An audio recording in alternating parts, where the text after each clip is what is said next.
Gubernur Mahyeldi sudah menyurati Menteri Pekerjaan Umum Perumahan Rakyat (PUPR), Basuki Hadimuljono untuk melanjutkan pembangunan konstruksi tol Padang Pekanbaru. Saat ini pembebasan lahan seksi Padang Sicincin sudah mencapai 81,16%. Dari jumlah yang sudah bebas tersebut diperkirakan sudah dapat dibangun sepanjang 20 km. Sedangkan sisanya sekitar 18% lebih tuntas hingga Desember tahun 2022. Hal itu disampaikan Gubernur Mahyeldi Selasa, 18/10, di Padang. Permintaan tersebut disampaikan langsung pada Menteri PUPR pada pertemuan tanggal 12 Oktober tahun 2022 di Jakarta. Dikatakannya, dengan tuntas pembebasan lahan tersebut diharapkan dapat melanjutkan pembangunan jalan tol Padang Pekanbaru. Kita sudah memasukkan surat resmi meminta Menteri PUPR memerintahkan kelanjutan pembangunan di ruas itu dan langsung ditanggapi, ujarnya. Dari 81% lahan yang telah berhasil dibebaskan itu ada sekitar 20 km yang berada dalam satu hamparan, tidak tersebar dalam titik-titik terpisah seperti sebelumnya, sehingga kontraktor sudah bisa bekerja.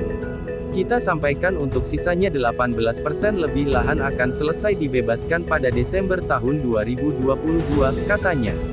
Tol Darmasraya Rengat Sumatera Barat akan memiliki dua ruas, sirip, jalan tol yang terhubung ke tol Trans Sumatera yaitu Tol Padang Pekanbaru dan Tol Solok Selatan Rengat. Tol Padang Pekanbaru di wilayah Sumbar sedang dalam proses pembebasan lahan. Saat ini progres untuk seksi I Padang Sicincin sudah mencapai 81%, katanya. Untuk Tol Solok Selatan Rengat awalnya diusulkan oleh Bupati Darmasraya. Usulan awal itu adalah Tol Darmasraya Rengat. Namun karena potensi ekonomi yang luar biasa, maka dalam pertemuan dengan Menteri PUPR diputuskan pembangunan tol dari Solok Selatan Darmasraya Rengat. Menteri sudah berjanji untuk memasukkan rencana itu dalam RPJMN tahun 2024 sampai tahun 2029, kata Gubernur.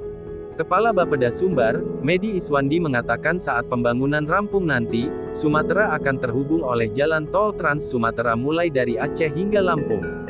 Hanya ada dua provinsi yang tidak dilewati oleh jalan tol yaitu Sumbar dan Bengkulu. Ia menilai jalan tol itu adalah urat nadi perekonomian yang akan menjadi salah satu faktor utama untuk perkembangan daerah.